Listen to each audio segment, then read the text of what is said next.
dari Pukatnas mengucapkan terima kasih atas kehadiran Bapak Ibu sekalian.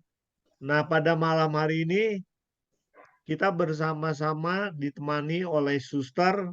Ya, nanti suster akan memperkenalkan diri. Nah, dengan tema Work with All Your Heart. Nah, jadi kita akan belajar sesuatu yang menarik. Tapi sebelum itu, marilah kita buka dengan doa dulu.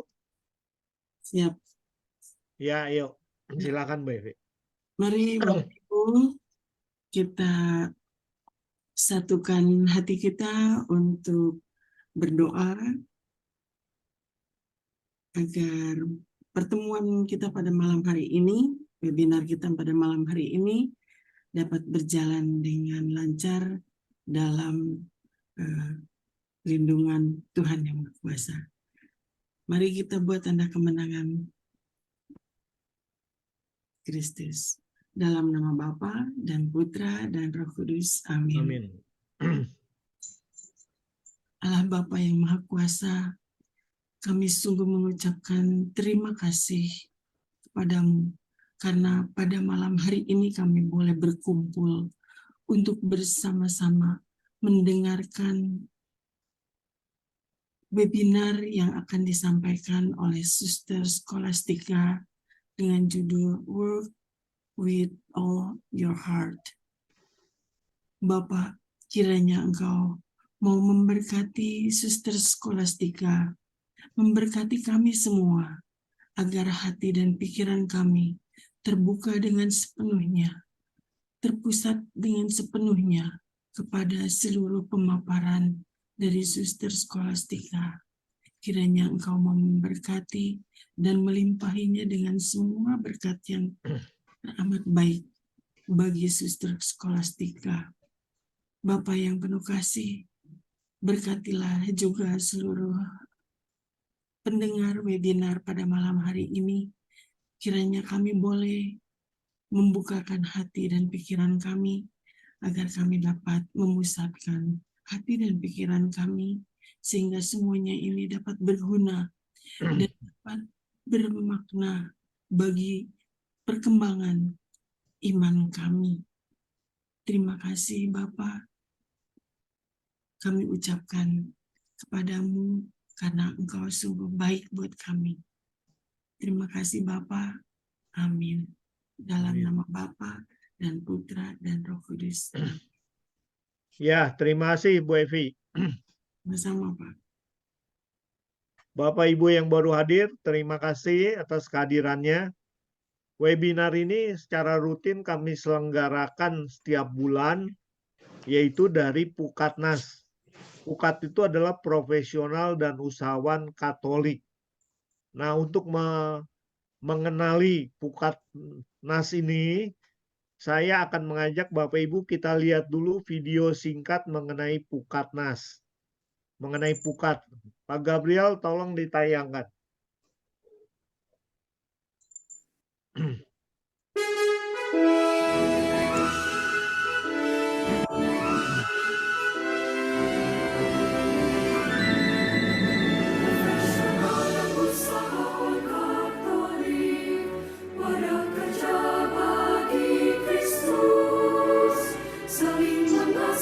Saling menguatkan, kita layani bersama.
Demikian para hadirin yang terkasih, itu adalah Mars Pukatnas. Pukatnas itu adalah profesional dan usahawan Katolik. Itu badan nasionalnya yang pada saat ini dipimpin oleh Pak Julius Teja. Beliau ada di Makassar. Saya sendiri di Pukatnas baru bergabung dalam periode ini. Saya membawahi bidang spiritual yang tugasnya secara rutin antara lain menyelenggarakan webinar bulanan setiap hari Selasa minggu pertama. Jadi Bapak Ibu nanti kalau mau mengikutinya lagi, kami akan beritahukan melalui WhatsApp group, ya, melalui WhatsApp. Nanti Bapak Ibu akan diundang untuk mengikuti webinar yang akan datang yang berikutnya. Demikian perkenalan mengenai Pukatnas.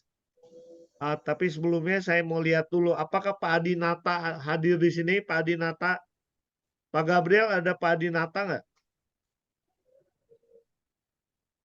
Pak Julius? Oh, belum ada. Ya. Jadi kalau belum ada, kita langsung aja mulai ke acara kita. Ya, webinar bulanan ini pada tahun 2024 ini kita selenggarakan yang kedua. Ya, walaupun bulan Maret yang kedua, karena bulan lalu Suster Skolastika berhalangan harus ke Kucing ya, Suster ya. Nah, jadi kita tunda, jadi pada bulan Maret sekarang ini yang kedua. Nah, mudah-mudahan untuk acara-acara berikutnya tiap bulan kita bisa berjalan lancar tiap hari Selasa pertama. Nah, untuk itu sebelum saya menyerahkan acara kepada Suster, saya akan memperkenalkan dulu siapa sih Suster Skolastika Putri Karmel ini. Silakan Pak Gabriel. Nah, ini Bapak Ibu terlihat CV dari Suster. Jadi Suster Skolastika Putri Karmel, nama aslinya itu Suster adalah Dr. Helena Anggraini Condro Sugianto, ST Sarjana Teknik, Magister Teknik, dan juga Suster S3-nya bidang teknik juga ya? Bukan, S3-nya studi pembangunan. Oh, S3-nya studi pembangunan. Ya, nanti Suster Iya. tambahkan ya. Nah, jadi Suster punya pengantar singkat ini Bapak Ibu bisa dilihat. Saya langsung ke riwayat singkatnya aja. Nah, beliau adalah biarawati Putri Karmel, sekarang menjadi dosen memegang satu lembaga pendidikan sebagai Wakil Rektor 1 Institut Santibuana di Bengkayang. Ya, nah kalau ada perubahan nanti Suster tinggal diperbaiki ya Suster. Oke, Pak Agus. Nah, ini Suster berasal dari Bandung ya. Waktu webinar dulu mengenai MBA itu ada dosennya Suster juga yang mengenali Suster. Itu bekas murid saya di Unpar. Bukan di Unpar ya Suster, S1-nya dulu. Nah, Suster Oh, di betul, ITENAS ya, dosen di di ITENAS. UNPAR. Oh, di Unpar. Oh iya. Iya. Nah, jadi Suster dari sebelumnya di ITENAS ya, Institut Teknologi Nasional, Iya. terus ke Unpar, S3 juga dari Unpar ya, Iya. Suster. Dari UKRI, Eh, dari Satya Wacana ya. iya. Ya, itu penjelasan singkat dari Suster. Mungkin Suster mau menambahkan dulu, silakan Suster.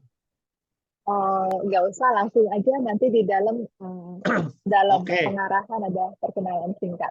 Ya, kalau begitu Bapak Ibu nanti yang mau mengenali Suster secara lebih mendalam bisa tanya jawab dalam rangkaian webinarnya. Jadi karena itu kita akan memulai webinar kita pada hari ini ya, pada malam hari ini, work with all your heart. Nah, jadi bagaimana kita bekerja jangan asal-asalan tapi dengan sepenuh hati ya. Bekerja dan juga melayani dengan sungguh-sungguh.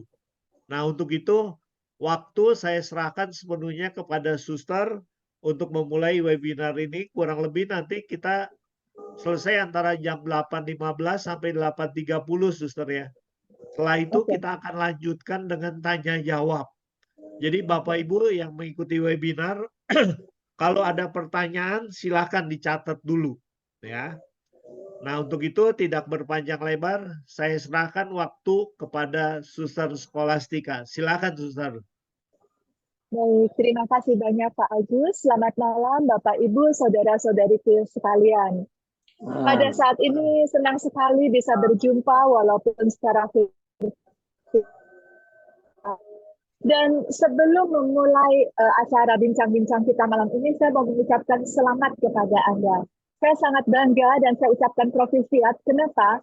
Karena saya tahu bahwa sebagian besar dari antara kita pada malam hari ini sebetulnya pasti dalam kondisi lelah, ya enggak? Karena ini hari biasa, ini hari Selasa, bukan libur, bukan tanggalan merah. Jadi kita semua bekerja sepanjang hari. Tapi kok bisa begitu? Di saat kita harusnya santai, harusnya kita istirahat, tapi kita ikut webinar spiritual. Dan saya yakin bahwa kalau bukan Tuhan sendiri yang mengundang kita, kalau bukan Tuhan sendiri yang memberikan rahmat-Nya kepada kita untuk ikut dalam webinar ini, secara manusiawi, secara kedagingan, kita pasti tidak akan hadir di sini. Karena itu saya ucapkan selamat dan bangga kepada Anda semua, karena Anda mengikuti dorongan hati, mengikuti bimbingan Roh Kudus untuk kita bersama-sama berkumpul di sini. Baik, saudara-saudariku, izinkan saya untuk share screen pada saat ini.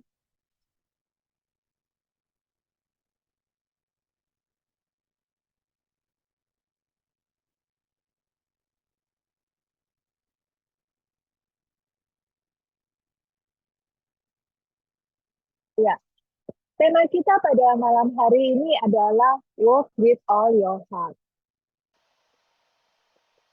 Nah, jadi tadi sudah diperkenalkan oleh Pak Agus, terima kasih sekali, jadi tidak akan berpanjang lebar. Nama saya Suster Skolastika, itu diterima ketika saya menerima jubah. Jadi ketika terima jubah, menerima juga nama biara, jadi seolah-olah mau meninggalkan segala sesuatu, termasuk nama kita sendiri pun ditinggalkan, begitu ya. Karena nama asli saya adalah Helena Anggreni Sondro Sugianto. Tapi berhubung jadi dosen, namanya harus sesuai ijazah, sesuai akte, sesuai KTP. Jadi nama Helena ini muncul lagi. Ya, seperti yang dikatakan oleh Pak Agus tadi, saya Wakil Rektor 1 Institut Santi Buana, kemudian juga menjadi Wakil Pelayan Umum Kongregasi Putri Karma, dan menjadi Wakil Gembala 2 di Komunitas Tritunggal Maha Kudus. Dan saat ini saya tinggal di Bengkayang, di Kalimantan Barat. Nah, tema kita pada malam hari ini diambil dari sini. Oh, maaf sebentar.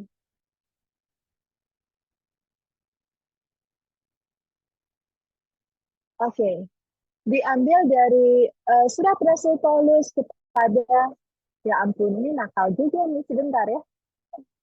Kenapa dia bisa jalan-jalan sendiri? Ya, diambil dari surat Rasul Paulus kepada umat di Kolose. Apapun juga yang kamu perbuat, perbuatlah dengan segenap hatimu. Oke. Nah, dan segenap hati itu artinya apa? Maksudnya kita bekerja betul-betul seperti kepada Tuhan, bukan untuk manusia. Nah, sebelumnya saya mau tanya kepada Anda, pernahkah Anda mendengar ucapan yang mengatakan, kalau bisnis jangan terlalu jujur, begitu ya. Kalau jujur itu rugi nanti bisnisnya. Atau kalau bisnis itu lazim kok, biasa kok kalau nggak jujur, begitu. Nah, saya yakin pasti banyak di antara Anda yang pernah mendengarkan kata-kata seperti ini. Nah, tapi sekarang pertanyaannya, ungkapan itu atau statement itu betul atau tidak? Nah, sekarang mari saya ajak Anda untuk berpikir ya, kita sama-sama mikir bareng. Kalau kita mau belanja, kita lebih senang belanja ke tokonya orang yang jujur atau orang yang suka nipu gitu ya. Nah, ini ada cerita. Jadi pada suatu hari ada seorang ibu begitu. Dia itu pesan ayam geprek 200 kotak. Nah, lalu ibu ini biasa ya, dia nawar dong. Dia tanya nih ke tukang ayam geprek, ini saya pesan 200 kotak loh, ada diskon nggak? Lalu si yang jual ayam geprek bilang, oh ya boleh deh, diskon 30.000 gitu kan. Nah, lalu ibu itu bilang, oh ya oke, makasih, besok karyawan saya ambil ya. Nah, oke, besoknya ibu ini menyuruh karyawannya untuk ambil ayam geprek. Nah, terus si ibu ini bilang, ada diskon ya 30.000, begitu. Nah, ketika karyawan ini ambil nasi ayam gepreknya 200 kotak, lalu kan dia minta nota. Di nota itu ternyata tidak ada diskonnya, begitu. Nah, terus si karyawan ini, loh, kok nggak ada diskonnya? Terus si yang jual ayam geprek ini bilang, loh, kenapa pakai diskon gitu ya? Kayak kayak pura-pura nggak terjadi apa-apa gitu. Maksudnya kayak kayak nggak ada janji sebelumnya gitu loh. Nah terus karyawannya itu bilang, loh tapi kata ibu ada diskon gitu. Terus akhirnya si yang jual ayam geprek ini bilang, oh iya iya iya. Iya iya ada. Terus dia tulis gitu kan, dia tulis diskon 30.000. Nah, jadi di sini ketika karyawannya pulang kan cerita, lalu si ibu ini jadi mikir, ini yang jual geprek sebetulnya betulan lupa atau pura-pura lupa gitu kan? Mungkin dia ada harapan, wah semoga dia nggak ingat ada diskon gitu, lumayan kan hemat gitu ya 30.000 gitu. Tapi si ibu ini waktu itu dia cerita, saya rasanya jadi males gitu loh, beli lagi ayam geprek di situ. Walaupun 30.000 buat saya nggak ada artinya, tapi rasanya nggak enak gitu loh, dibohongin gitu. Kayak kan udah janji gitu, udah selesai kesepakatan. Nah, jadi di sini kita lihat bahwa ternyata kecurangan-kecurangan begitu ya, hal-hal yang tidak jujur, itu justru membuat bisnis kita tidak laku. Dan ini juga ada seorang ibu lagi. Ya memang kalau belanja itu banyak ibu-ibu ya. Nah, satu ibu ini cerita, dia tuh mau beli rak jemuran. Dia tanya harganya berapa, terus yang jual bilang 120.000. Ya udahlah, ibu ini nggak banyak rewel ya, oke beli satu. Nggak taunya di toko-toko sebelah-sebelahnya harganya cuma 80.000. Jadi ibu ini kesel kan. Lalu, tapi dia diam aja gitu loh. Maksudnya dia nggak balik ke toko itu dan marah-marah, enggak. Tapi yang dia lakukan apa? Dia cerita ke teman-temannya. Jangan beli ya di toko itu. Dia mahal banget gitu loh. Selisihnya 40.000 loh gitu. Nah, jadi di sini kita lihat bahwa segala yang tidak jujur begitu ya, itu tidak benar gitu kalau bilang bahwa bisnis yang nggak jujur itu menguntungkan. Ternyata malah tidak begitu. Nah, kemudian kalau misalnya kita pilih kepala desa nih, atau pilih bupati gitu ya, kita pemilu. Sekarang pertanyaannya, pilih yang jujur atau pilih yang suka bohong gitu ya. Pilih yang jujur atau pilih yang omdo alias omong doang gitu kan. Nah, tentu kita akan pilih pemimpin yang jujur, pemimpin yang akan korupsi, pemimpin yang akan memenuhi janji-janjinya begitu. Jadi sekali lagi kita mulai berpikir kan, ungkapan bahwa oh kalau bisnis jangan terlalu jujur, ternyata nggak benar juga gitu loh. Bahwa ternyata orang-orang yang nggak jujur itu lebih banyak tidak beruntungnya di dunia ini sebetulnya. Atau misalnya kita mau jalin kerjasama dengan orang, kita mau tanda tangan MOU, MOA, IA atau apapun itu begitu ya. Kita lebih senang bertransaksi dengan orang yang jujur atau yang tidak jujur. Kita lebih senang menjalin kerjasama dengan orang yang jujur atau yang tidak jujur. Kalau kita tahu orang itu nggak jujur, deg-degan juga kan tanda tangan MOU. Jadi pasti kita juga akan mencari orang yang jujur untuk menjalin kerjasama kita. Dan kalau kita berteman, tentu juga cari teman yang jujur dong, gitu kan. Jadi kalau misalnya kita temenan sama orang yang suka bohong, yang suka nipu, ya kita juga pasti tidak merasa nyaman berteman dengan dia. Oh ya, saya ingat lagi nih satu kisah, ada seorang ibu baru kemarin dia bilang begini, terus kalau beli duku jangan di toko yang itu ya, tapi yang di situ aja. Kenapa emangnya? Soalnya yang di situ yang jual tuh baik banget.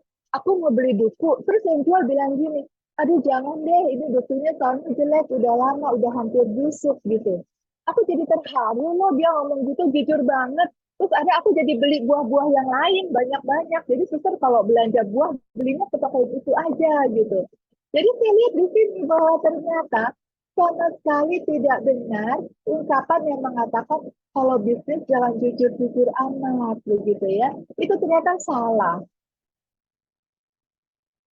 Nah, kenapa sih selama ini kok kita salah gitu ya terhadap hal ini?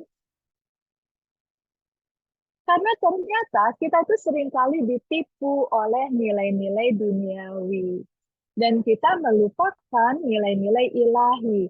Jadi Bapak, Ibu, Saudara-saudariku yang terkasih, sadar atau tidak sadar, kita ini di sekeliling kita itu dimasuki dengan nilai-nilai yang duniawi. Misalnya yang tadi itu, kalau bisnis jangan jujur-jujur amat, nanti rugi, nanti nggak kaya-kaya, begitu ya. Itu adalah nilai-nilai duniawi. Nah, atau misalnya nilai-nilai duniawi itu mengatakan begini, orang yang terberkati itu adalah orang yang kaya raya, yang bisa foya-foya, begitu ya. Nah, sementara Yesus itu miskin banget loh, sampai Yesus mengatakan, burung di udara mempunyai sarang, ular mempunyai liang, tapi anak manusia bahkan untuk meletakkan kepalanya pun tidak ada tempat. Lah, kalau Yesus miskin, apakah berarti Yesus tidak terberkati? Padahal kita tahu Yesus itu sangat terberkati, bahkan dia sumber berkat, sumber segala rahmat. Tapi kita tuh kan sering ditipu ya sama nilai-nilai dunia. Jadi dunia mengatakan, oh dia nggak kaya ya, oh berarti dia nggak terberkati, begitu. Nah, jadi ini yang harus membuat kita hati-hati. Apa yang lazim, apa yang dilakukan oleh semua orang, belum tentu itu benar. Kalau semua orang korupsi, oh udah lazim nih, semua orang juga korupsi, berarti kita korupsi juga nggak apa-apa dong. Nah, itu berarti kita sudah tertipu oleh nilai-nilai duniawi. Sama kayak anak muda sekarang, anak muda itu pacaran sampai bablas-bablas gitu ya. Anda ngerti kan maksud saya? Artinya mereka sudah melakukan hubungan suami istri sebelum dipersatukan dalam sakramen suci. Nanti ngomongnya gini, semua orang juga begitu gitu kan? Semua di mana-mana udah sampai ke situ kok kalau pacaran. Nah, itu kan kata mereka. Tapi yang namanya dosa, ya tetap dosa, begitu. Bukan berarti kalau misalnya dulu dosa, nah sekarang karena udah lazim, lalu tidak dosa lagi. Itu salah. Nah, sekarang karena begitu banyak nilai-nilai dunia yang mempengaruhi kita, seringkali orang itu kehilangan hati nurani. Orang itu bingung, kayak ini salah atau benar, begitu ya. Sehingga mereka tidak tahu lagi apakah saya masih berjalan di jalan Tuhan, atau saya sudah meninggalkan jalan Tuhan. Nah, oleh karena itu, saudara-saudariku yang terkasih, work with all your heart, bekerja untuk Tuhan dengan segenap hati. Itu maksudnya bagaimana? Bekerja dengan segenap hati itu artinya bekerjalah untuk Tuhan. Loh, kok bisa? Begini maksudnya. Bekerja dengan segenap hati itu arti yang pertama adalah kita bekerja dengan sebaik mungkin. Kita usahakan untuk memberi yang terbaik. Nah, untuk itu bekerjalah seolah-olah kita bekerja untuk Tuhan, bukan untuk manusia. Misalnya nih, presiden mau datang ke kantor kita. Wah, kita kan langsung kerja keras, kita bersih-bersih, kita bikin lebih indah gitu kan. Lalu segala kinerja kita tingkatkan supaya nanti kita bisa presentasi, memamerkan kinerja kita yang bagus gitu kan. Jadi tiap hari itu kerja dengan luar biasa, sebaik mungkin, sebagus mungkin, karena presiden mau datang. Jadi kita bekerja semaksimal mungkin untuk presiden. Nah, sekarang bayangkanlah bahwa kita diminta untuk bekerja untuk Tuhannya presiden. Jadi kalau untuk presiden aja kita kerja maksimal, apalagi untuk Tuhan, berarti super maksimal dong, gitu kan? Jadi bekerja dengan segenap hati itu artinya apa? Kita bekerja untuk Tuhan. Karena itu lakukan dengan sebaik mungkin, semaksimal mungkin. Lalu arti yang kedua apa? Arti yang kedua, bekerja untuk Tuhan, itu berarti kita bekerja melalui jalan yang benar. Artinya ketika kita bekerja semaksimal mungkin, kita bekerja sesuai dengan cara Tuhan. Bekerja di jalan Tuhan.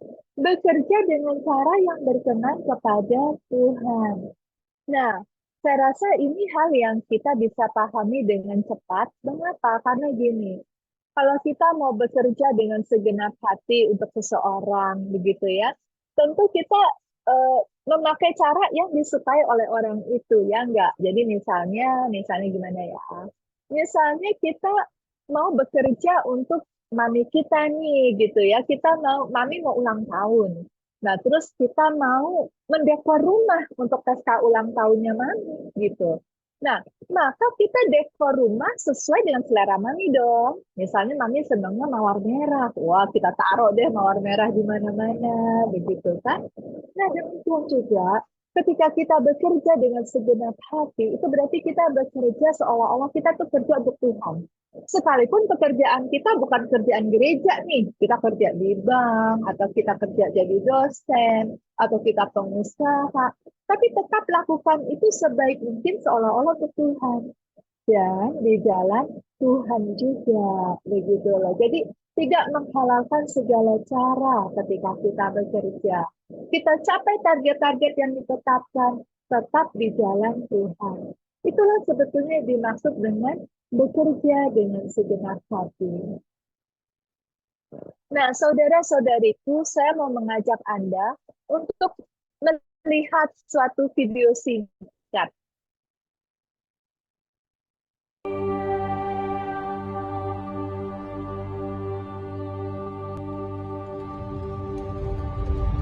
Help me!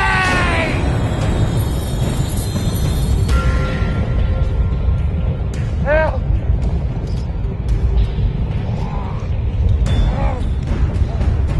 Help me!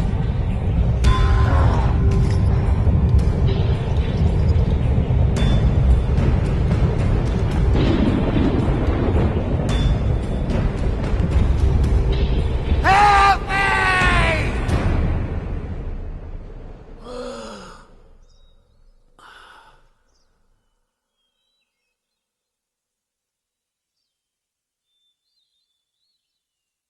Alms.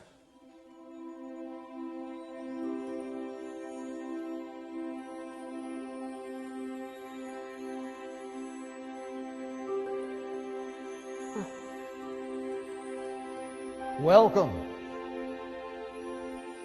Father Abraham? Yes. Yes, I am Abraham. Welcome to paradise. Paradise? Yes, Lazarus. Paradise!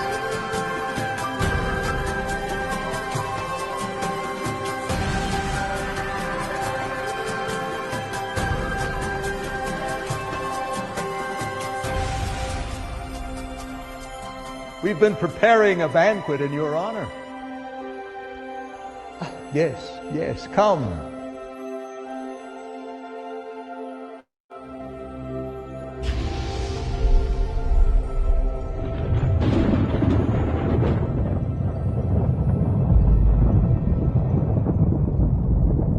Father Abraham! Father Abraham! Have mercy on me!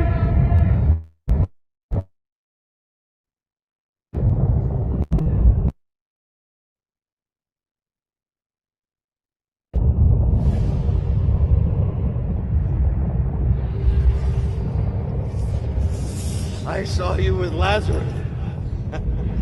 Send him to me. And he might dip the point of his finger in the water and touch my tongue. I'm in agony from these flames!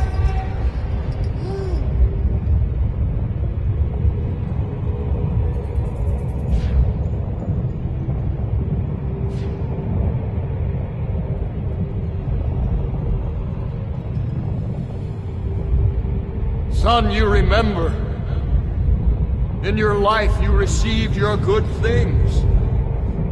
And Lazarus here received his bad things. Now he is being comforted and you are in agony. Please, please. Besides all of this, there is between us a great chasm affixed. If someone wishes to come from here to you, they cannot, and no one can cross from you to us. Abraham, there's one thing I ask of you. Let Lazarus go to my father's house, for I have 5 brothers. Let him tell them, warn them, so that they too do not come to this place of torment. They have Moses. They have the prophets. Let your brothers hear them. No. No. But if someone from the dead comes to them, they will repent. No, if they will not listen to Moses and the prophets, neither will they be persuaded till one rises from the dead. No. Please. No. So, please. No.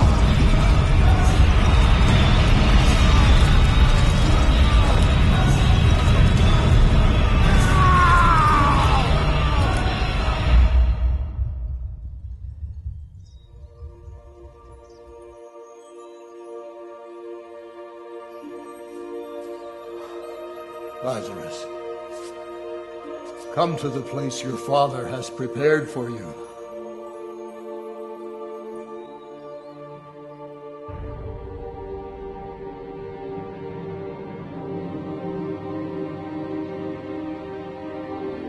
We can divide his estate now. We'll all be rich. Oke, saudara-saudariku yang terkasih, saya yakin Anda pasti pernah membaca atau mendengarkan kisah ini dari Injil. Kisah tentang si orang kaya dan orang miskin yang bernama Lazarus. Sepanjang hidupnya, orang kaya ini dia sangat kaya raya, dia menikmati kemewahan, dia memakai jubah yang ungu, pada kemewahan, begitu ya. Dan kemudian Lazarus si miskin, ini duduk di gerbang rumahnya, mengharapkan dikasih makan, tapi nggak pernah dikasih makan. Hanya remah-remah yang dia dapatkan. Tubuhnya penuh dengan luka dan borok, bahkan anjing menjilat lukanya. Dan kemudian kita saksikan film ini, begitu ya. Inilah yang terjadi sesudah kedua orang itu meninggal dunia.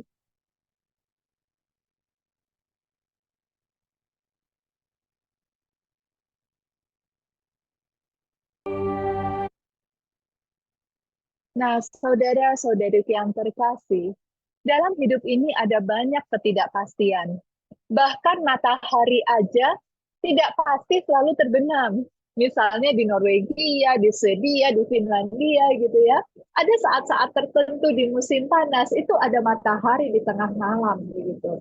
Tapi dari segala macam ketidakpastian yang ada satu yang pasti, yaitu apa? Kita pasti mati. Itu yang pasti. Nah, sekarang yang menjadi persoalan adalah jika kita sudah mati, kita mau kemana? Saudara-saudari yang terkasih, Yesus mengatakan bahwa di rumah Bapakku ada banyak tempat tinggal. Dan ia pergi untuk menyiapkan tempat tinggal bagi kita semua. Namun apakah sesudah kita mati, kita bisa memasuki tempat tinggal yang Yesus sediakan bagi kita? Atau sebetulnya tanpa kita sadari, kita sudah memutuskan sejak di dunia ini untuk tidak menempati tempat tersebut. Nah, saudara-saudari yang terkasih, hal ini yang mau saya angkat berkaitan dengan bekerja dengan segenap hati. Mengapa? Begini saudara-saudariku.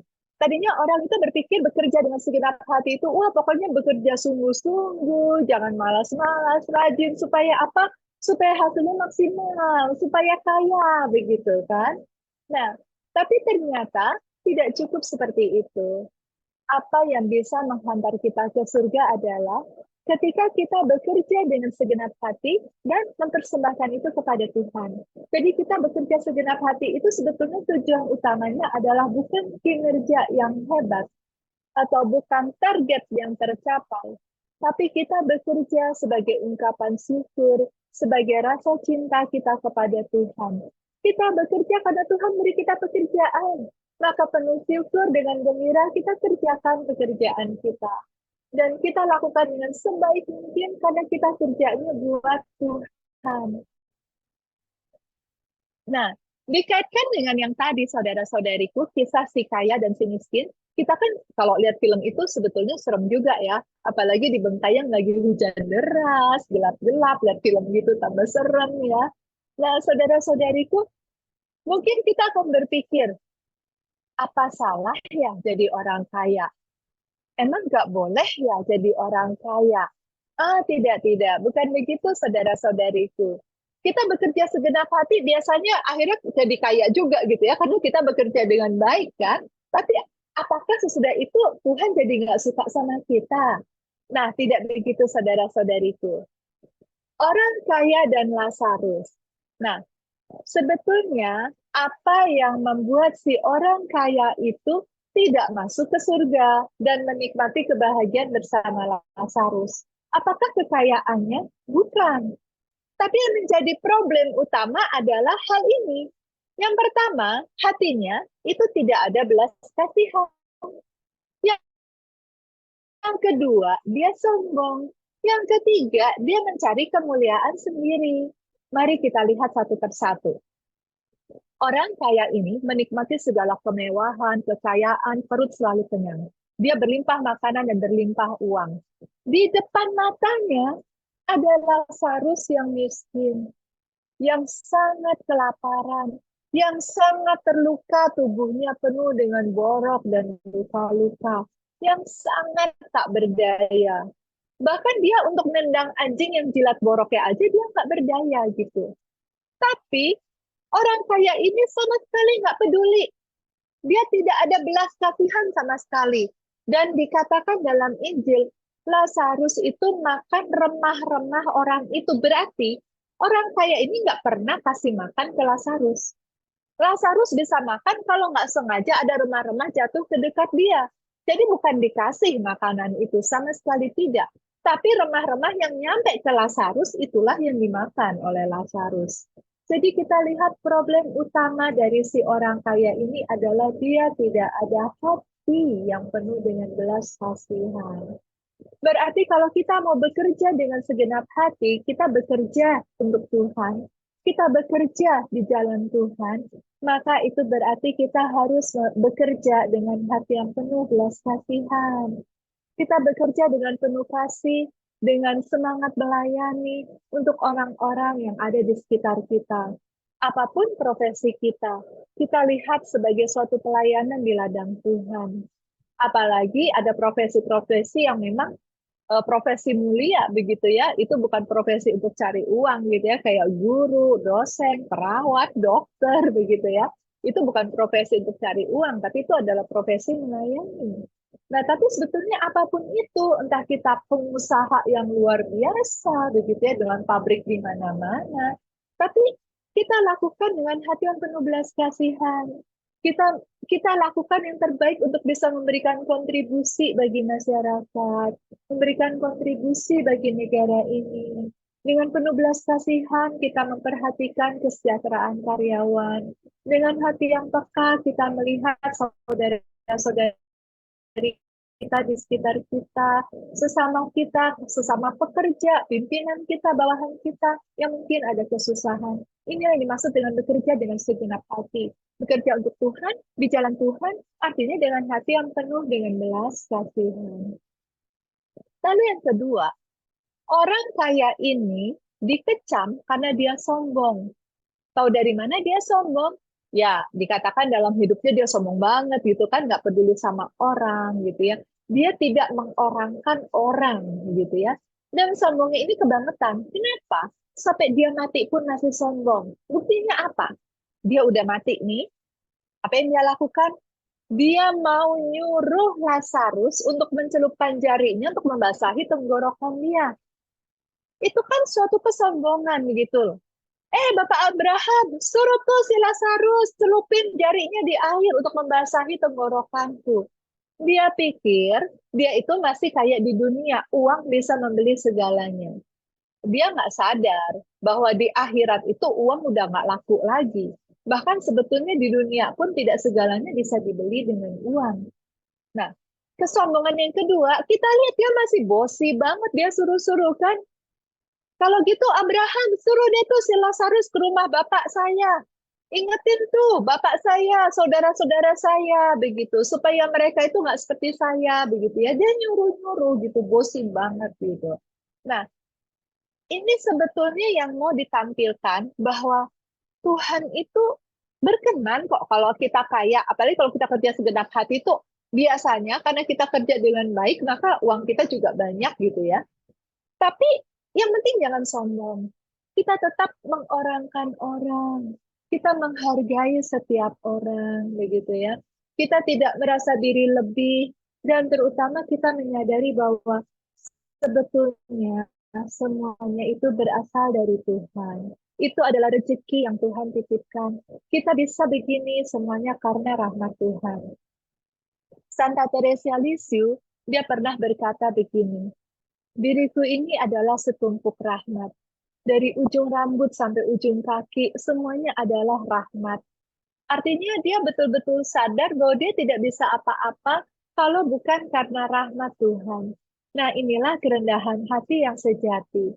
Jadi saudara-saudariku, betapa kita akan berkenan di hati Tuhan kalau kita senantiasa sadar semua prestasi kita, semua kekayaan kita, semua kinerja-kinerja kita yang bagus, target-target yang tercapai, itu semua karena rahmat Tuhan. Dan karena itu saudara-saudariku, kita jangan pernah berpikir bahwa, oh, karena saya sudah melakukan A, B, C, D, E, maka jasa kita banyak, dan berarti kita bisa masuk surga. Tidak. Surga tidak bisa dibeli. Surga tidak bisa ditukar dengan uang. Surga tidak bisa ditukar dengan jasa-jasa kita.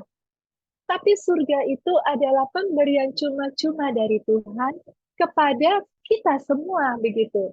Karena itu kita harus datang kepada Tuhan dengan tangan hampa, dalam arti bahwa apa yang kita lakukan itu bukan dari kita.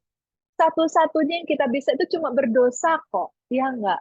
Sementara semua yang baik itu berasal dari Tuhan. Jadi dengan segala rendah hati, kita tetap datang kepada Tuhan, mengerjakan segala sesuatu dengan sukacita, dan sadar bahwa itu semua dari Tuhan. Lalu yang ketiga, tidak mencari kemuliaan diri sendiri.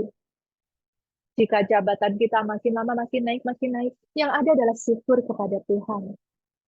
Saudara-saudariku, sebetulnya kerendahan hati itu akan memberikan kedamaian yang besar. Seringkali banyak orang stres, banyak orang tertekan, itu karena dia kurang rendah hati. Ketika orang itu tidak rendah hati, dia itu ketika melakukan sesuatu, hati itu ingin dipuji, begitu kan? Nah, jadi ketika dia dipuji, wah, dia melambung kayak balon, begitu ya. Tapi begitu ada kecaman, itu kayak balon yang ditusuk jarum sedikit langsung kempes turun, begitu. Jadi kedamaian kita, kebahagiaan kita, itu seperti dipengaruhi atau ditentukan oleh segala sesuatu yang ada di luar kita. Ketika dipuji bahagia, ketika dikecam kita sedih. Ketika banyak orang kita happy, ketika teman-teman meninggalkan kita stres. Ketika banyak uang kita gembira, ketika nggak ada uang kita cemas, begitu ya. Jadi kita kedamaian kita, kebahagiaan kita tuh kayak diangkat, dibanding, banding gitu. Nah, jadi dalam hal ini Tuhan mau mengajak kita untuk mengandalkan Tuhan dalam segala sesuatu, bergantung kepada Tuhan dalam segala sesuatu. Jadi biarlah kedamaian kita, kebahagiaan kita, itu hanya bergantung kepada Tuhan saja. Nah, saudara-saudariku, pernahkah kita bersama merefleksikan, saya ini untuk hidup di dunia ini kerja keras luar biasa. Bangun pagi-pagi, menembus segala kemacetan sampai di kantor. Pulang sudah gelap, pergi gelap, pulang gelap, begitu ya, capek gitu ya. Nah, jika untuk hidup sementara saja kita kerja keras, betapa kita harus kerja lebih keras lagi untuk hidup yang kekal. Ada sebuah cerita yang sangat terkenal ingin saya sampaikan kepada Anda. Mungkin Anda juga sudah pernah dengar cerita ini, tapi nggak apa-apa ya, kita refresh lagi. Jadi ceritanya begini, ada seorang mandor, suatu hari meninggal dunia. Lalu mandor ini ketemu dengan Santo Petrus. Nah, Santo Petrus ini ngajak mandor ini jalan-jalan begitu ya. Lalu mandor ini diajak jalan-jalan nih di surga. Pertama, mandor ini diajak jalan-jalan di suatu real estate, begitu ya, rumah-rumah yang bagus, yang mewah. Lalu ada rumah yang sangat bagus, mandor ini namanya mata mandor ya, lihat rumah bagus, dia langsung tertarik. Dan dia tanya ke Santo Petrus, Santo Petrus, itu rumah bagus, rumahnya siapa? Lalu Santo Petrus itu ketawa, dia bilang, itu rumahnya tukang batumu. Wah, si mandor ini hatinya berbunga-bunga. Dia pikir, wah, tukang batu saya aja rumahnya bagus begini, apalagi saya nih mandornya, begitu. Lalu diajak lagi jalan-jalan ke sebuah perumahan yang lebih mewah lagi. Dan ada satu rumah yang betul-betul kayak istana. Penasaran kan mandor ini, dia tanya lagi ke Santo Petrus. Lah, itu kalau yang rumahnya kayak istana, rumahnya siapa? Lalu Santo Petrus bilang, itu rumahnya tukang catmu. Wah, mandor ini semakin berbunga-bunga kan. Wah, tukang batu saya, tukang cat saya, semua rumahnya bagus-bagus. Wah, rumah saya pasti keren abis gitu. Nah, dari situ si mandor ini diajak ke suatu tempat pemukiman yang kumuh begitu ya. Lalu mereka jalan sampai ke ujung, sampai ke pinggir kali begitu. Di situ ada gubuk yang reotnya minta ampun. Bocor sana sini, dinding bolong-bolong. Namanya mandor kan matanya langsung quality control. Langsung dia bilang sama Santo Petrus, ya ampun, ini gubuk reot begini betul-betul nggak layak huni. Santo Petrus, gimana mungkin sih ada gubuk reot kayak gini di surga? Ini gubuk reot buat siapa? Lalu Santo Petrus memandang si mandor itu dengan tatapan yang dalam. Lalu Santo Petrus berkata, gubuk ini untukmu. Wah, kaget si mandor. Awalnya dia diam. Kemudian ada dia marah-marah. Mana mungkin bisa, tukang batu saya aja rumahnya bagus, tukang cat saya aja rumahnya keren. Kenapa saya dikasih gubuk reot? Lalu Santo Petrus berkata, habis bagaimana? Selama engkau di dunia, engkau jarang kirim semen ke surga. Lalu kita mau bangun rumahmu pakai apa? Ya, saudara-saudariku, ini memang kisah yang ringan dan lucu, tetapi di balik kisah yang ringan dan lucu ini ada suatu kebenaran yang mendalam. Saudara-saudariku, kita hidup di dunia ini hanya sementara waktu. Berapa sih umur kita? 70 tahun atau 80 tahun jika kuat, itu kata pemazmur. Oke lah, anggap misalnya umur kita 100 tahun. Nah, 100 tahun ini, apalah artinya dibandingkan dari kekal hingga kekal? Aduh, tidak ada seujung kuku pun. Nah, jika untuk yang... Nah, bagaimana yang sudah saya lakukan di dunia ini? Apakah udah siap nanti kalau ketemu dengan Tuhan di surga? Sudah layak atau tidak? Atau kita jadi tukang batu, seperti tukang cat, atau seperti si mandor yang merasa jabatan di dunia dia lebih tinggi, sehingga pikirannya, wah, rumah saya di surga pasti lebih bagus dari tukang batu. Nah, tetapi ternyata tidak, ya. Jadi yang dia lakukan di dunia, ya, dengan yang dia terima di akhirat mungkin berbeda, ya. Di dunia terkait dengan kekayaan material yang dia punya, tetapi di surga adalah hasil dari perbuatan dia. Nah, berkenan atau tidak di hadapan Tuhan. Nah, itulah yang perlu kita pikirkan, yang perlu kita resapi, ya. Sampai kepada kalau kita untuk hidup yang sementara ini saja kita kerja begitu keras, Betapa kita harus kerja lebih keras lagi untuk hidup kita yang kekal. Nah, saudara-saudariku, sebetulnya ini teori klise kata orang ya, semua orang juga sudah tahu. Sudah tahu, tapi sering kita lupakan. Jadi seringkali kita lupa bahwa kita tuh masih punya kehidupan kekal loh. Yang kita pikirin itu selalu kehidupan yang sekarang. Ya baik gitu ya, kehidupan yang sekarang kita memang harus kerja dengan baik. Tapi kalau kita mikir, waduh repot juga ya, harus kerja untuk kehidupan sekarang, harus kerja untuk kehidupan kekal. Lalu kapan istirahatnya? Nah, bekerja dengan sepenuh hati ini menggabungkan keduanya. Jadi kita bekerja untuk kita hidup di dunia ini, tapi kita bekerja untuk Tuhan. Begitu saudara-saudariku. Jadi bukan, oh dari jam 8 pagi sampai 4 sore kerja buat dunia. Nanti jam 4 sore sampai jam 6 sore kerja buat Tuhan gitu ya. Terus jadi semua tuh hidup di kotak-kotakan, nah nggak bisa begitu. Kita tidak bisa membuat dikotomi atau membuat pemisahan-pemisahan. Karena apa? Karena kita itu di dalam Tuhanlah kita hidup, bergerak, dan ada. Artinya apa saudara-saudariku? Biarlah kita bernafas untuk Tuhan, bekerja untuk Tuhan, sekalipun pekerjaan kita bukan pekerjaan rohani. Contohnya Daniel. Daniel bekerja dengan segenap hati. Dia bekerja sungguh-sungguh, dia memberikan yang terbaik, dan semuanya untuk Tuhan. Ketahuannya banget dari mana?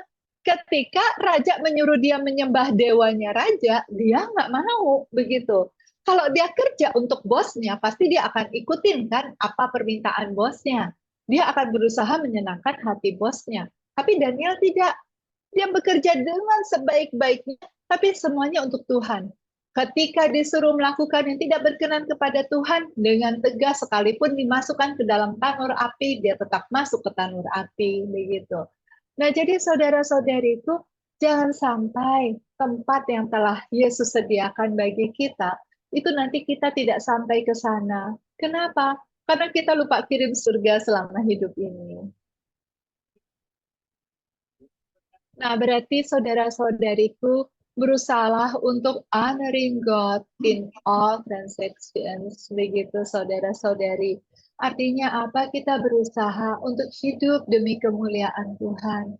Kita berusaha menjadikan diri ini sebagai pujian bagi kemuliaan Allah.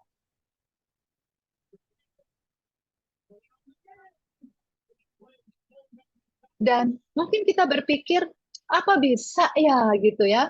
Kalau kerja kayak gitu loh, apa rasanya, apakah mungkin gitu, apa itu bukan sesuatu yang mustahil? Tapi contohnya sebetulnya cukup banyak di dunia ini, orang-orang yang sukses tapi memiliki semangat kesalehan yang luar biasa. Salah satu contohnya yang terkenal misalnya Tom Monaghan, seorang pengusaha Katolik yang setia menerapkan imannya. Dia ini terkenal karena domino pizzanya, begitu ya. Dan masih banyak yang lain-lain, tokoh-tokoh yang sangat sukses di karirnya ataupun di usahanya. Misalnya banyak ya, misalnya Mary Barra yang CEO-nya GM Motor, begitu ya, atau Tim Cook yang CEO-nya Apple, atau bahkan yang kita kenal misalnya Ignatius Jonan, begitu ya, seorang Katolik yang memang sukses juga, begitu, yang tadinya rugi 80 miliar bisa jadi untung triliunan, begitu ya. Dan ya masih banyak lagi. Walaupun mungkin nggak kelihatan dia kayak wah kayak berdoa terus begitu ya, tapi semua yang dilakukan oleh orang-orang ini itu betul-betul ada semangat Kristiani, begitu ya. Ada hati yang penuh belas kasihan, dia mengorangkan orang, dia tidak sombong, dia rendah hati. Dan itu semua yang membuat kita bisa berkenan kepada Tuhan. Nah, jadi saudara-saudariku, kita sekarang mau untuk praktis ya begitu ya. Oke, saya mau bekerja segenap hati untuk Tuhan. Saya mau bekerja di jalan Tuhan. Nah, praktisnya itu bagaimana sih? Nah, yang pertama saudara-saudariku, ini resepnya gitu ya, tipsnya ya. Ada 4 poin. Yang pertama, jagalah integritas kita dalam bisnis dan karir kita. Integrity itu adalah supremasi dari segala leadership gitu. Ketika kita bisa menjaga integritas kita, maka kita bisa dengan nyaman berelasi dengan semua orang. Kenapa? Karena ketika kita menjaga integritas kita, maka akan tercipta trust antara orang-orang di sekitar kita dengan kita. Dan ketika ada trust, maka terciptalah suatu jaringan sosial. Karena tanpa trust, mana ada transaksi.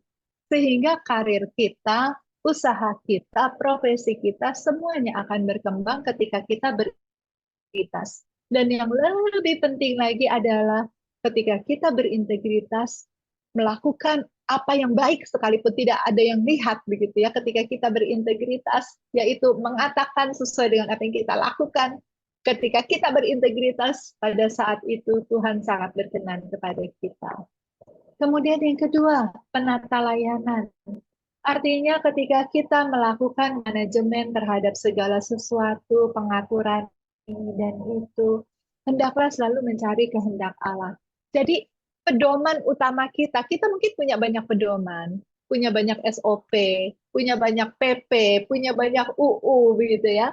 Tapi biarlah pedoman yang paling utama buat kita tidak lain adalah kehendak Allah. Kehendak Allah itu menjadi norma yang paling utama yang kita jalani dan kita cari setiap harinya. Untuk itu, kita perlu banyak berdoa. Marilah kita mulai setiap pagi dengan berdoa, mohon Roh Kudus membimbing kita sepanjang hari itu. Kemudian sepanjang hari dalam kerja-kerja kita jalin relasi yang akrab dan mesra dengan Tuhan. Kita biarkan Roh Kudus membimbing kita.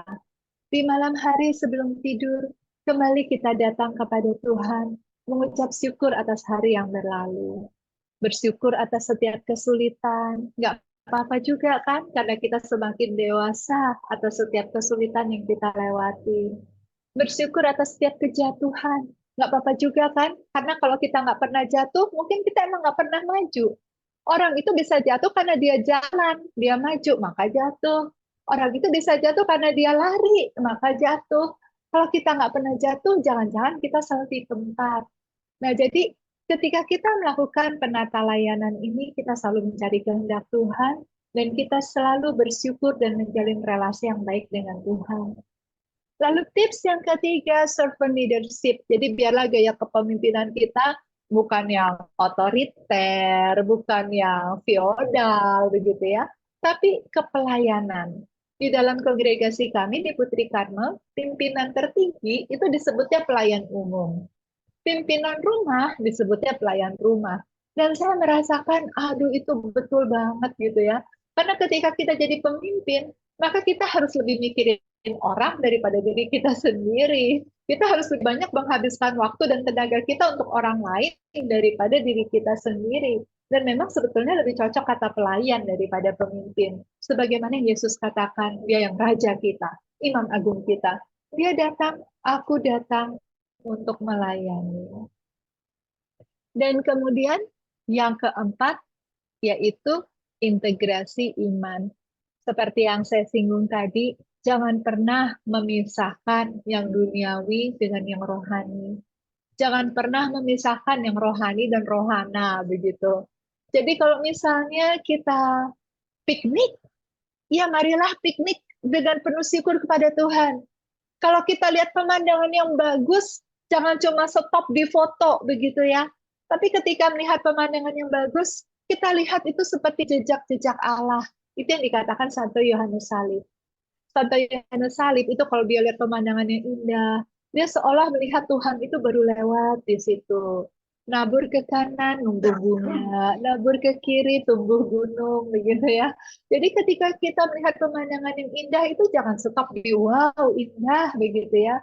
Tapi biarlah hati kita tuh terangkat sampai kepada penciptanya yang ada di balik keindahan itu. Ketika kita lagi susah, ya jangan stop di susah lalu stres, lalu depresi begitu. Stres, apa tuh kata orang? Stres, stroke, stop begitu ya. Jangan begitu ya S3. Tapi ketika kita susah, ya datang juga ke Tuhan. Aduh Tuhan tolong, ini saya harus bagaimana begitu. Dan kita biarkan Tuhan membantu kita, Tuhan menolong kita. Jadi bekerja dengan segenap hati, mari kita pakai 4 rumusan ini. Jaga integritas, penata layanan, servant leadership, dan integrasi iman. Nah, saudara-saudariku yang terkasih, saya mau mengajak Anda untuk meniru kakak kita semua, seorang kudus yang bernama Santa Teresia dari Kanak-Kanak Yesus. Sering disebut Santa Teresia Lisieux karena dia ada di kota Lisieux, Perancis. Nah, apa yang diajarkan oleh Santa Teresia kepada kita?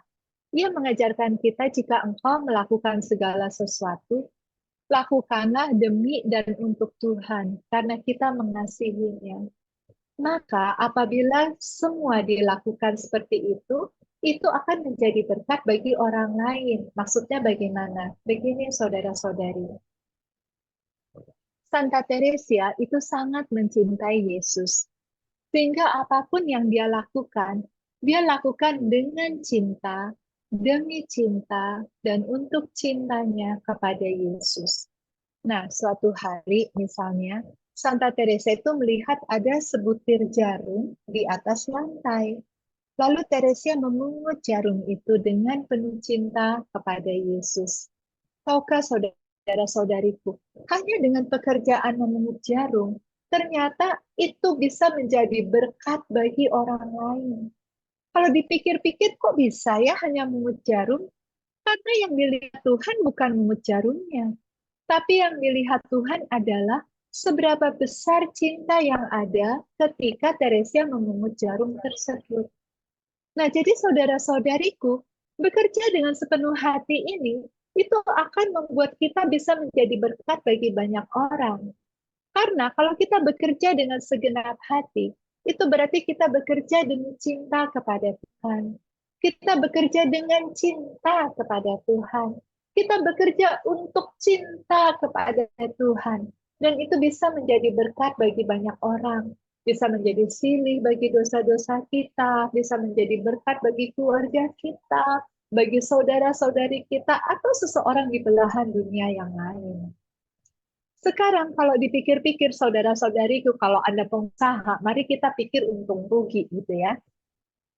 Misalnya kita kerja nih, kita bangun pagi-pagi jam 5. Bangun lalu kerja, ngurus rumah, bersih-bersih sebentar, olahraga sedikit, terus ke kantor gitu ya, kerja ini, kerja itu, lalu pulang malam capek. Itu kita lakukan semua tanpa cinta kepada Tuhan, begitu ya. Lalu besoknya kita bangun di jam yang sama, jam 5 juga. Kita mengerjakan hal yang sama persis. Tapi itu kita lakukan demi cinta kepada Tuhan. Nah, kalau dipikir-pikir, waktu yang dibuang sama atau tidak? Sama. Dari jam 5 pagi sampai jam 9 malam misalnya. Tenaga yang dibuang sama atau tidak? Sama. Soalnya yang dikerjakan kan sama. Otak yang diperas itu keperasnya sama juga gitu ya. Yang dikerjakan sama, yang dipikirkan sama. Tapi nilainya sama atau tidak? Beda jauh. Nilainya beda jauh sekali. Kalau yang satu, kita hanya kerja, lalu selesai malam tinggal capek. Kalau yang kedua, kita kerjakan demi cinta kepada Tuhan. Apa yang kita lakukan, sekalipun bukan rohani, tapi rohana, begitu ya. Tapi itu bisa menjadi berkat bagi banyak orang. Dan itulah yang dikatakan oleh Santo Yohanes dari Salib.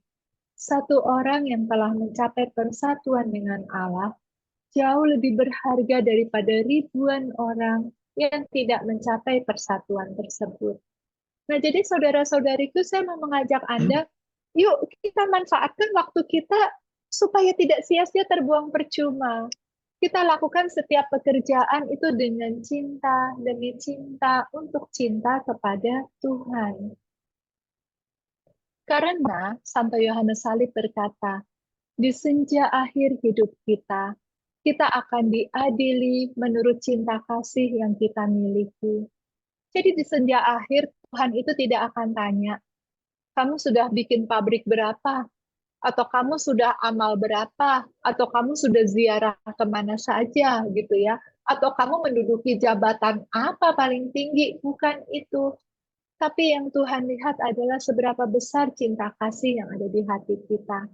Karena itu marilah saat ini kita bekerja dengan sepenuh hati, yaitu demi cinta kepada Tuhan.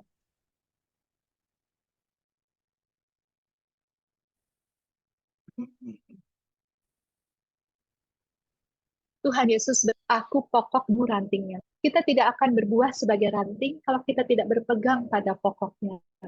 Nah, bagaimana supaya kita bisa berpegang pada pokok itu sebagai ranting? Yaitu terus bekerja untuk Tuhan dan di jalan Tuhan. Jangan tinggalkan jalan Tuhan itu. Tetaplah berintegritas, berpenata layanan, servant leadership, dan juga mengintegrasikan iman dalam kehidupan rohani kita. Tuhan memberkati. Terima kasih. Saya kembalikan ke Pak Agus, silakan. Ya, terima kasih Suster atas pengajarannya yang luar biasa, yang mudah diserap oleh Bapak Ibu peserta sekalian.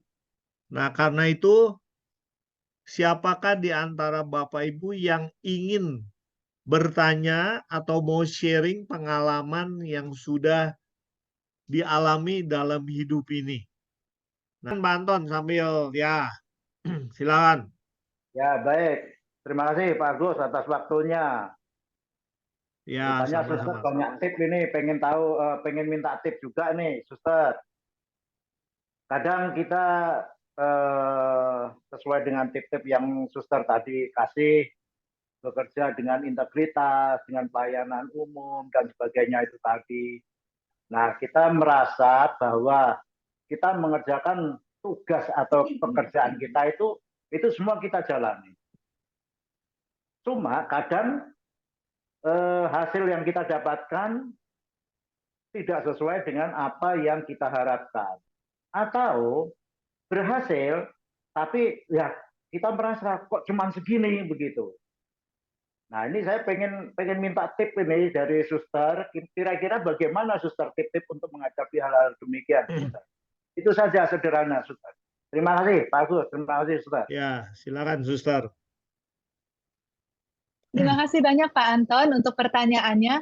Dan ini memang pertanyaan yang betul-betul seringkali mengganggu hati kita, begitu ya. Karena saya juga mengalami berkali-kali. Dan puji Tuhannya, Tuhan memberikan jawabannya lewat pengalaman-pengalaman. Jadi begini, ketika kita bekerja, yang penting kita melakukan sebaik mungkin, hasilnya terserah Tuhan. Kenapa saya bilang begitu? Ketika kita sudah berusaha sebaik mungkin dan dengan penuh cinta demi cinta kepada Tuhan, lalu akhirnya kita sudah tanda kutip tidak peduli lagi dengan hasilnya. Mengapa? Karena hasil itu sudah urusan Tuhan, begitu loh. Bukan urusan kita lagi. Ketika kita mulai ngotot bahwa hasilnya harus begini, maka pada saat itu kita mulai stres, kita mulai tertekan. Kenapa? Karena kita mulai terintimidasi dengan hasil yang harus kita capai. Nah, jadi ketika kita bekerja, bekerjalah dengan semaksimal mungkin, sebisa mungkin kita lakukan, hasilnya terserah Tuhan. Dan kenyataannya, nah ini kenyataannya, seringkali yang gagal di mata kita, ternyata enggak juga gitu loh. Ternyata itu yang lebih bagus dan yang terbaik. Saya beri contoh, misalnya begini. Pernah waktu itu, ada seorang frater. Frater ini memberikan pengajaran. Ketika frater ini memberikan pengajaran, bisa dibilang monoton begitu ya, cara ngomongnya monoton. Lalu isi pengajarannya klise yang kita semua udah tahu begitu ya. Lalu teknik pengajarannya juga ya sangat sederhana ya, maksudnya nggak pakai apa-apa, nggak pakai slide presentasi, nggak pakai permainan, nggak pakai apa, pokoknya dia cuma ngomong aja biasa begitu ya. Tapi entah mengapa, saya sangat-sangat terkesan, sangat tersentuh. Sekarang sudah bertahun-tahun namanya berlalu, saya masih teringat peristiwa itu. Kalau ditanya, frater itu ngajar apa? Saya lupa saking klisenya. Tapi apa yang bikin saya tersentuh? Saya bisa merasakan bahwa frater itu betul-betul dengan rendah hati karena dia disuruh mengajar, ya dia taat begitu ya. Dengan rendah hati dia mengajar. Dan ketika dia mengajar, dia berikan diri seutuhnya apa adanya begitu. Dia tetap mengajar walaupun dia tahu dia bukan pengajar yang unggul begitu ya. Dengan rendah hati dia berikan pengajaran. Dan pada saat itu yang membuat saya tersentuh karena ternyata yang kayak terpana gitu bukan cuma saya, tapi juga orang-orang di sekeliling saya begitu. Nah, pengalaman ini diteguhkan ketika Mother Teresa masih hidup.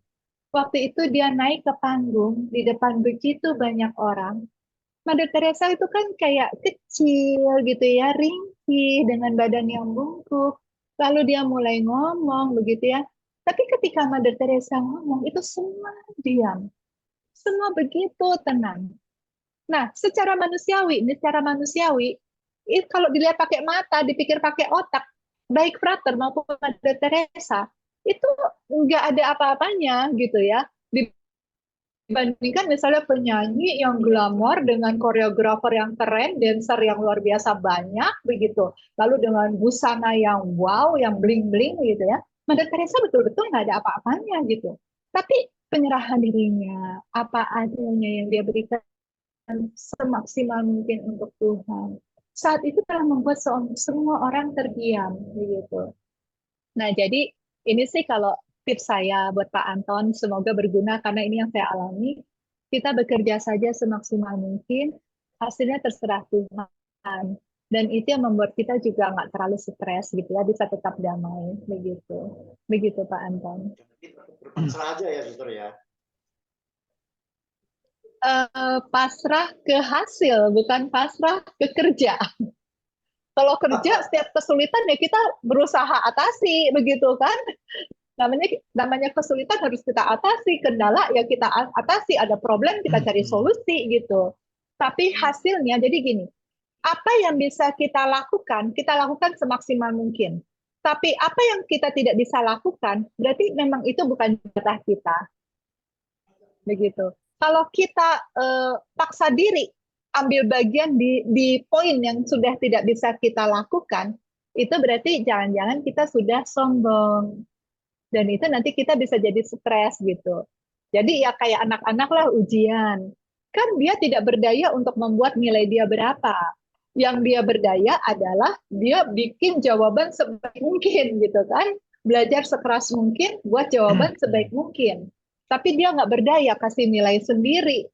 Yang kasih nilai itu dosennya atau gurunya begitu.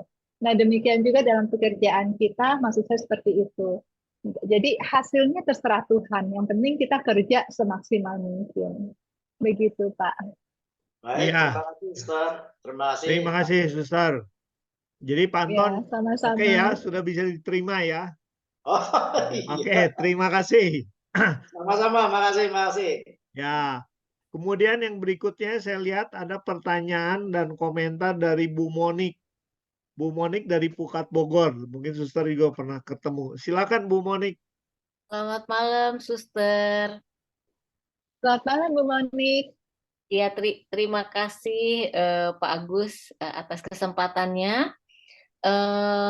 Sungguh menarik ya, Suster ya, dan sungguh menguatkan apa yang dipaparkan oleh Suster bahwa bekerja itu kan harus dengan sepenuh hati, hanya untuk Tuhan dan di jalan yang benar dan penuh dengan belas kasih ya, Suster ya.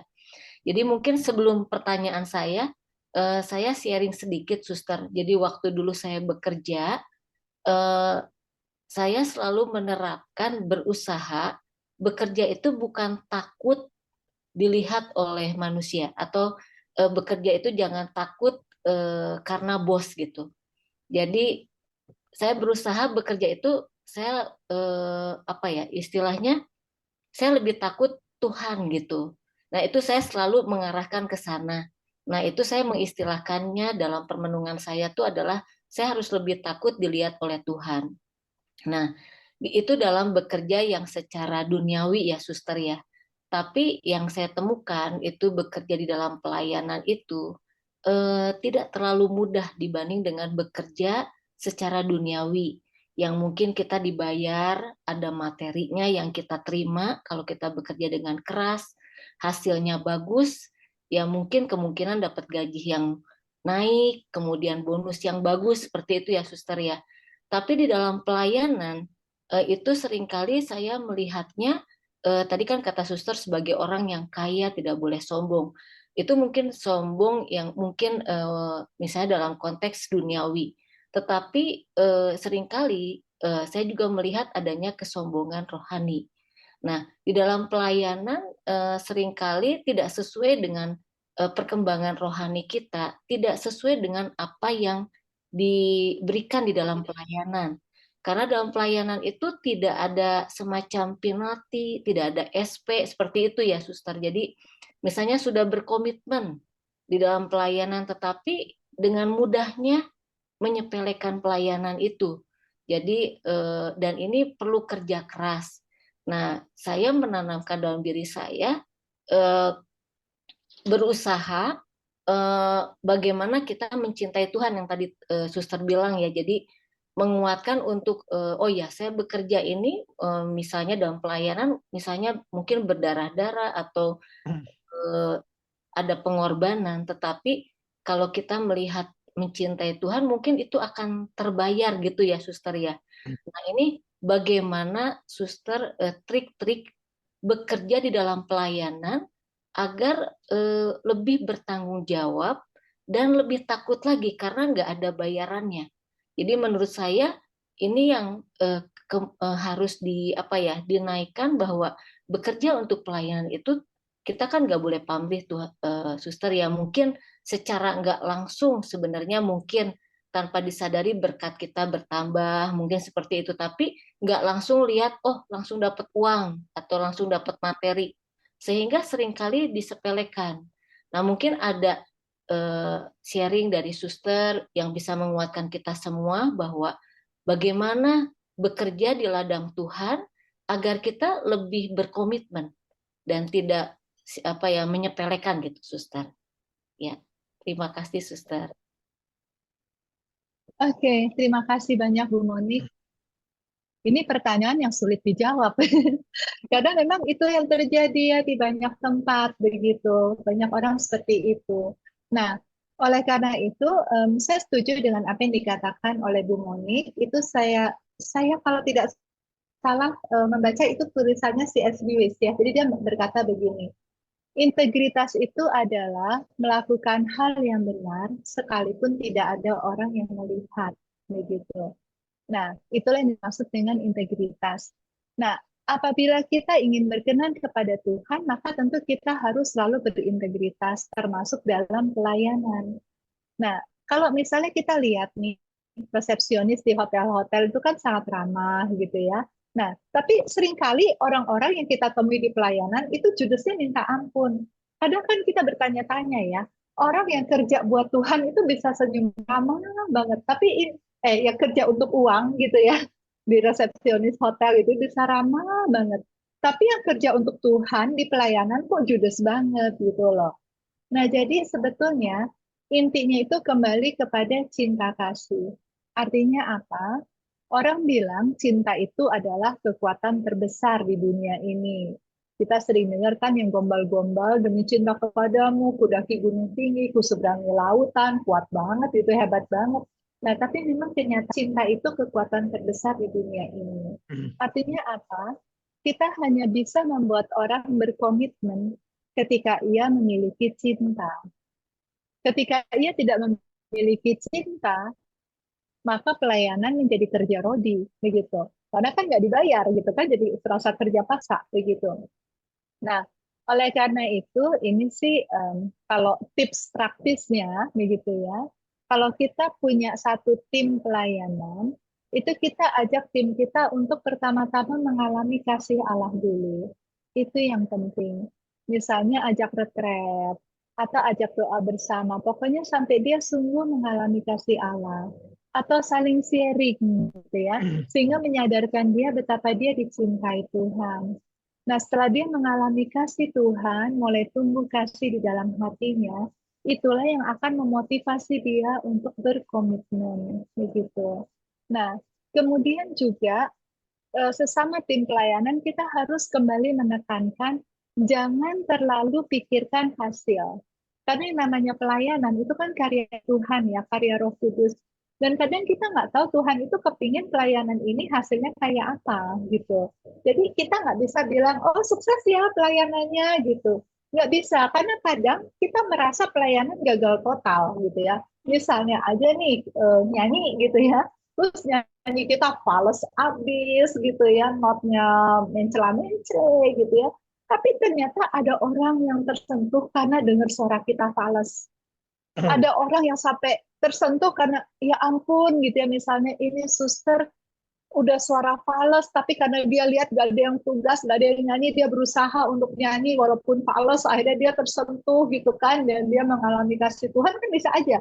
Sementara kita hanya tahu, aduh pelayanan saya gagal, nyanyi fales abis gitu kan, tapi ternyata ada orang tersentuh gitu loh. Jadi kita nggak pernah bisa bilang pelayanan kita sukses atau gagal.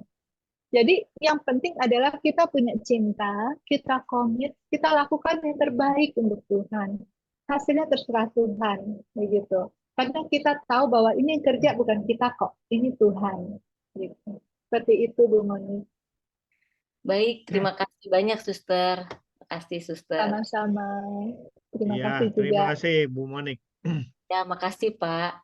Ya, kemudian dari beberapa orang nih yang saya lihat di sini, pertama saya lihat dari Bu Ani. Bu Ani, Ibu kan guru ya. Nah, di Marsudiri ini. Nah, mungkin Ibu mau cerita dulu, Bu. Gimana kalau menghadapi murid dan menghadapi orang tua? Silakan Bu Ani. Berkaitan dengan guru, berkaitan dengan orang tua. Gitu. Nah, ada pengalaman apa yang menarik? Gitu. Hmm. Silakan. Ya apa sesuai dengan yang dibahas malam ini ya. Ya. Ya sebagai guru kami bekerja dengan itu tadi berusaha untuk sepenuh hati ya, sepenuh hati melayani anak-anak, baik semua anak, baik anak-anak yang yang mudah menangkap, anak-anak yang agak sulit untuk menangkap pelajaran, dan terutama kalau saya sendiri ya itu malah ya berusaha untuk bisa melayani mereka-mereka yang di dalam kelas itu yang sulit untuk bisa mengikuti dengan baik ya. Contoh nih saya sekarang ini kan ngajar kelas 1 ya. Kelas 1 ini kan variasi sekali di kelas itu, ada yang sudah bisa membaca lancar sekali, ada yang sedang-sedang, ada yang belum lancar gitu. Ya saya berusaha untuk bisa melayani anak-anak yang justru yang masih tertinggal untuk bisa baca tulis gitu. Saya menyediakan kemarin semester 1 itu saya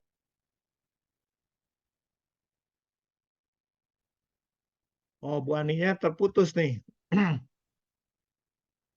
Itu sharing dari Bu Ani sebagai guru di kelas 1 SD. Ya. Nah, karena terputus, terlempar keluar, suster kita beralih ya. Nah, di sini ada beberapa orang yang lain. Pertama, saya berikan kepada Pak Julius Teja. Pak Julius, kalau mau sharing silakan Pak Julius Teja. Suster ini adalah Ketua Pukat dari Makassar, Pukat Nasional. Silakan Pak Julius. Bu Ani masuk lagi.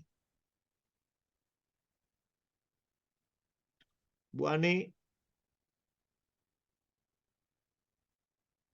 Pak Julius silakan.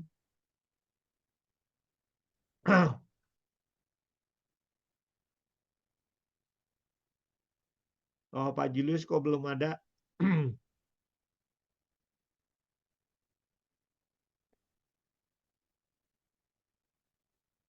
Pak Julius mungkin lagi belum aktif. Nah, di sini saya lihat juga dari kalangan bisnis ada Bu Stefani Kusuma. Bu Stefani, mungkin Ibu bisa sharing pengalaman dalam bidang usaha, Bu. Selamat malam, Suster Ya, Skolastika, Pak Agus Gunawan, Bapak Ibu, Ibu Monika, dan Bapak Ibu semuanya. Eh, Mungkin saya sangat sepakat ya, Suster, dengan apa yang Suster sharingkan malam ini, bahwa kalau kita bekerja itu kita bekerja untuk Tuhan. Saya berusaha sekali untuk menerapkannya juga di dalam setiap hari pekerjaan yang dilakukan, baik itu yang di kantor. Kebetulan juga punya tim juga, jadi berusaha walaupun banyak sekali kesulitan dan tantangan, tetapi kita berusaha pada akhirnya kita semua ini bersaudara, kita semua ini satu keluarga, sehingga mengutamakan empati dan ulas asih dulu daripada sekedar mengemukakan atau mengedepankan emosi.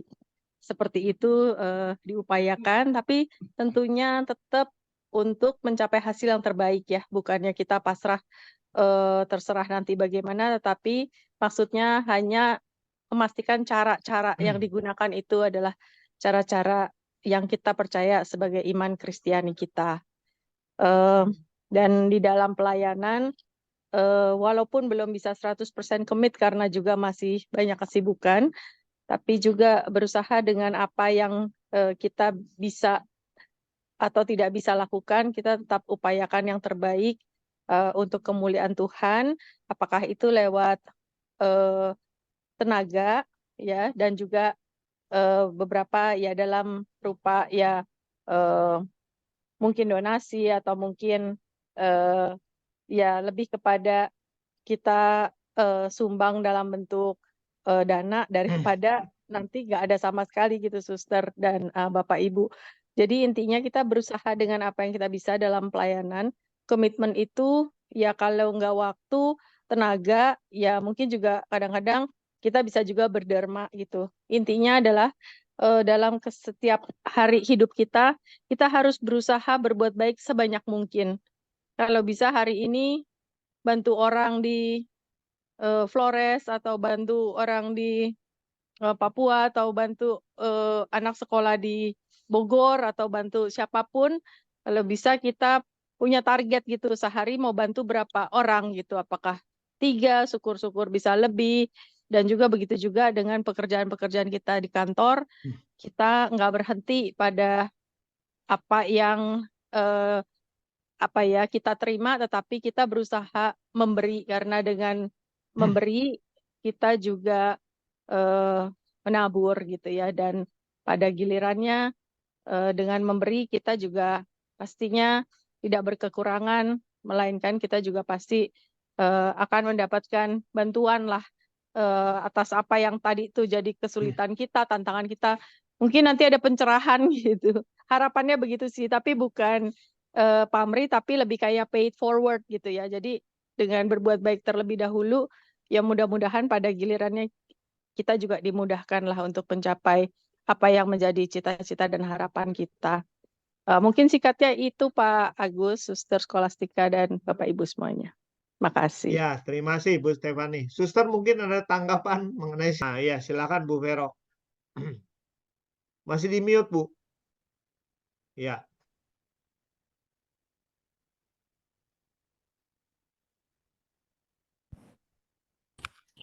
Tes. Ya, silakan. Apa ya? Ya, Saya sih pengalaman Ibu, pengalaman Bu Vero ini banyak, Bu. Suster udah melayani kemana-mana. Di BPK dari sejak saya belum aktif, Bu Vero udah lebih aktif duluan. Silakan Bu Vero. Luar biasa. saya aktif juga di KTM, Suster. No, di KTM. Oh gitu Bu Vero. Iya. Hati-hati. Di KTM mana Bu Vero? Di Bandung 1. Oh Bandung 1. Iya. Iya iya. Mungkin Bu Vero bisa sharing apa pengalaman yang menarik atau bagaimana gitu. Hmm, kalau pengalaman ya suka duka. Kalau saya melayani itu emang seneng, jadi gimana ya? Mm-mm.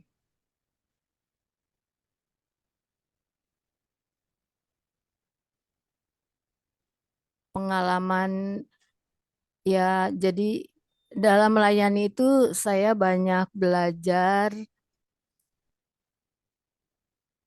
banyak tahu sifat-sifat orang, juga saya banyak melihat kebaikan Tuhan di dalam pelayanan.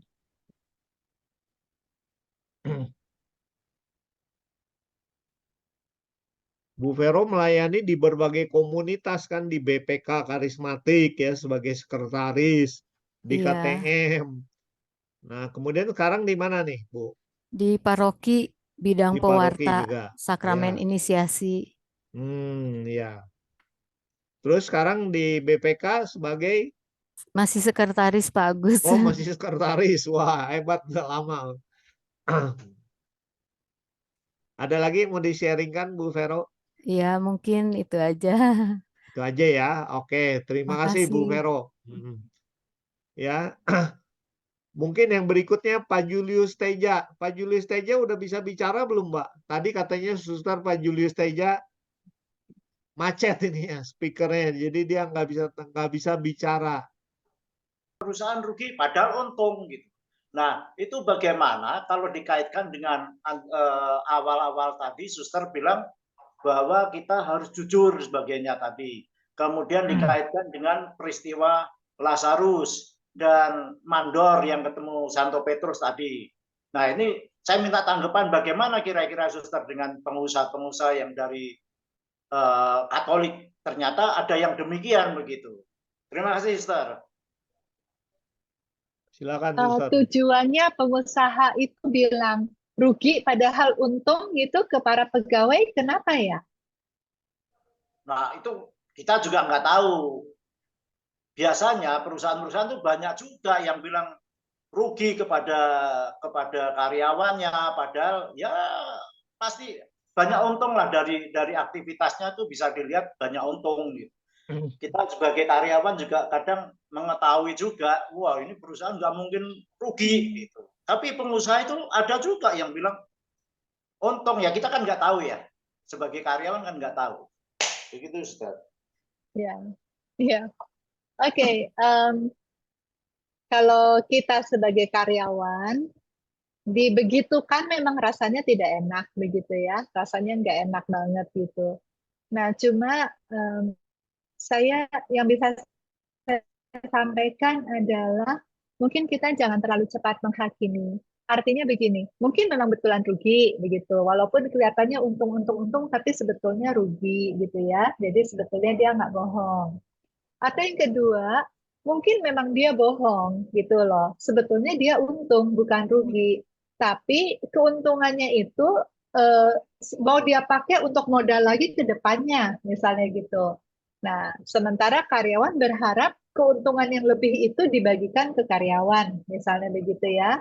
Nah, jadi itu kemungkinan kedua. Kemungkinan yang ketiga, dia tuh memang bohong dan nakal gitu loh. Jadi misalnya supaya semua keuntungan yang ada masuk ke dia aja, karyawan tidak perlu menikmati sama sekali begitu.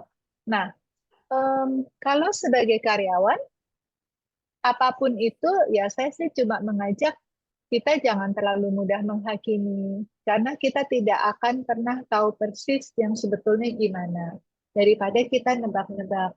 Kalau memang itu tadi ya, kita tidak berdaya untuk mengubah situasi, ya kita berpikir positif aja, kalau tidak berdaya. Tapi kalau kita berdaya, artinya kita ada ketidakadilan. Misalnya, ada perjanjian bahwa setiap kali ada keuntungan, maka karyawan itu berhak untuk menikmati keuntungan itu, gitu ya. Jadi ada tambahan pemasukan bagi karyawan. Maka itu harus diperjuangkan, begitu loh.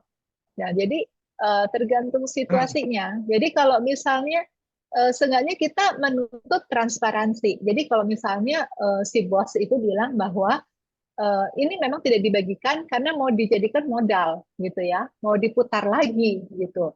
Ya oke gitu ya. Jadi kita bisa terima transparan begitu. Nah, kalau misalnya ternyata dia nakal, ya itu pilihan di tangan kita. Kita mau tetap kerja sama bos yang nakal, atau kita mau keluar pindah kerja gitu ya, yang belum tentu juga dapat yang lebih baik, nggak tahu juga gitu ya. Atau kalau kita nggak berdaya, ya sudah gitu loh, kita terima bahwa oke, bos saya nakal, tapi selama hak-hak saya tidak dilanggar gitu ya, terserah aja dia mau nakal gimana, itu adalah tanggung jawab dia di hadapan Tuhan, begitu. Kecuali kalau hak-hak kita sudah dilanggar ya, itu kita perlu perjuangkan. Begitu sih Pak Anton. Ya, terima kasih Suster. Ya, Terima kasih, Mas sama-sama. Sister. Apakah peristiwa Lazarus sama Mandor tadi akan dihadapin sama pengusaha, Suster, nantinya? Jadi,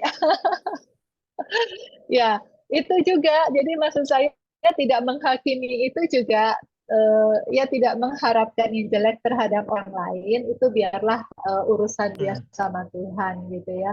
Kita tahu Tuhan itu adil, Tuhan itu tahu apa yang terbaik untuk setiap orang. Yang penting kita di hadapan Tuhan aja gimana begitu. Baik, terima kasih. Pak. Masih Selamat malam Pak Agus. Oh iya, Pak Julius silakan. Pak Julius sudah bisa tampil, suara udah ada ya. Silakan Pak Iya. Julius. Iya, Suster minta Pak maaf Julius, tadi. Ketua Pukatnas. Iya, bagian dari tim kerja dari Pak Agus. Selamat malam, Suster Skolastika Selamat dari malam, Pak Karmel. Julius. Iya, Iya, saya Putri Karmel. oke, sama dengan yang di Cikanere, Tumpang itu atau berbeda, Suster? Sama ya? Sama, iya, pusatnya di Tumpang. Jadi saya lahir di Tumpang, terus saya sempat Wow. lama tugas di Cikanyere, sekarang saya tugas di Bengkayang. Begini, Suster, ya. Saya pertama itu sangat terkesan dengan tempat retret di Tumpang ya. Kira-kira ya 30 tahun lalu itu. Terus terang, Suster, saya mulai berubah cara hidup itu karena pengalaman pertama ikut retret di Tumpang. Dan itu selalu saya berikan kesaksian dalam hidup kami semua dengan teman-teman. Dan banyak kenal dulu itu, Suster. Baru-baru salah satu Suster Viani ya, yang sudah mendahului kita, itu sangat terkenal. Ya, singkat cerita, Suster, tema pada malam hari ini sebenarnya bagian daripada prinsip-prinsip dasar dari visi misi Pukat, yang sementara lagi dipersiapkan Pak Agus itu untuk melanjutkan orientasi kepemimpinan Pukat, di mana unsur-unsur seperti pengajaran malam hari ini tuh terangkum di dalamnya. Kami sangat senang sekali. Mungkin nanti Pak Agus atau kapan itu bisa Suster menjadi salah satu bagian yang memperkuat tim spiritual kami, khususnya dalam bagaimana seorang profesional pengusaha itu bisa menghadirkan kerajaan Allah di tengah-tengah profesi dan usaha kita. Saya pikir sangat setuju, Suster. Saya mengalami itu bahwa seorang pengusaha profesional memang sebaiknya sudah mulai berpikir untuk tidak dirinya sendiri, harus bisa berbagi dengan talenta yang kita miliki masing-masing. Banyak saya catat ini, Suster, beberapa poin yang menyadarkan, menguatkan bahwa kalau kita ya semua mengaku kerja keras untuk hidup sementara, kenapa tidak bisa kerja keras untuk yang hidup kekal itu? Itu bagus itu, saya pikir. Iya benar juga. Kerja keras mati-matian sampai sakit hanya untuk kehidupan sementara. Saya pikir ini yang bagus untuk menjadi catatan bahwa apapun yang kita lakukan sebenarnya asal kita mencintai, ada kasih, semua karena kebaikan karena Tuhan itu pasti membahagiakan. Saya sangat bahagia, Suster, dalam pelayanan. Bahkan banyak saya berjanji untuk tetap melayani sampai kapan Tuhan berikan kesempatan. Terima kasih, Suster, atas berbagi malam hari ini. Tuhan memberkati. Iya. Ya, terima kasih Pak Makasih, Julius Pak Agus. atas komentarnya. Iya. Ya. Iya, Ya, maaf Suster. saya off cam Pak Agus. Ya, Suster, ya. Suster, udah jam 9 ternyata ya. Waktu kita sudah 9 pas. lebih. Nah, tetapi di sini juga ternyata ada rekan Suster juga, Suster Priscilla Pekarm, Putri Karmel juga. Suster Priscilla ada komentar? Silakan, Suster. Tapi dia juga off cam. Suster dengar? Saya pendengar aja, Pak. Ada Terima komentar kasih. mau berbagi? Selamat melayani, selamat menikmati pelayanan. Ya, terima kasih Suster Priscilla. Oke, kalau begitu Bapak Ibu, tadi Suster ada satu pertanyaan dari Bu Cynthia. Nah, Suster kalau mau kontak secara offline, nah Suster ada di komunitas mana katanya? Oh ya, saya ada di komunitas Bengkayang di Institut Santi Buana. Jadi kalau lihat di website itu bisa cari Institut Shanti, Shantinya tuh SHANTI, jadi ada SH-nya. Shanti Buana, BHUANA, begitu. Nanti lihat aja di website-nya itu ada alamatnya, semuanya ada di situ. Nomor Suster boleh saya kasih ke Bu Cynthia? Oh, silakan Pak Agus. Ya, itu Bu Cynthia nanti saya kasih nomor Suster, jadi Ibu bisa kontak langsung dengan Suster secara pribadi. Ya, terima kasih Bu Cynthia.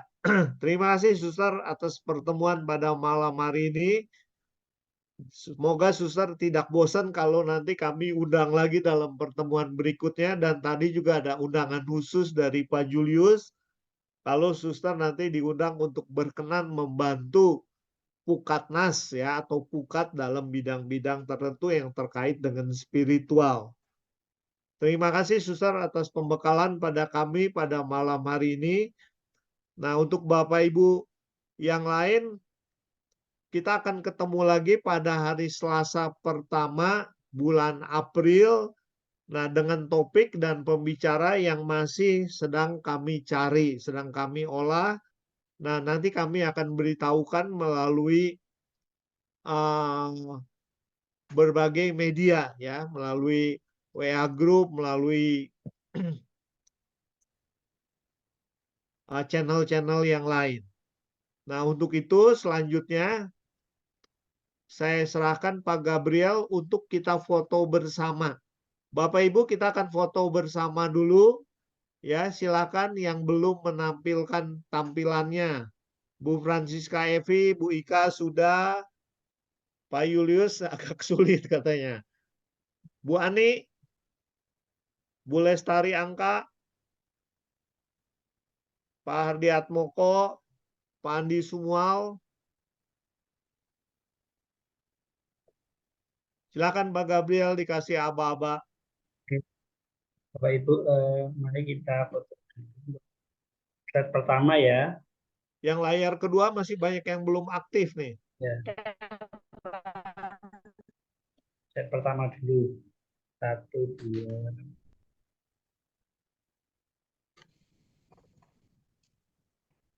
2.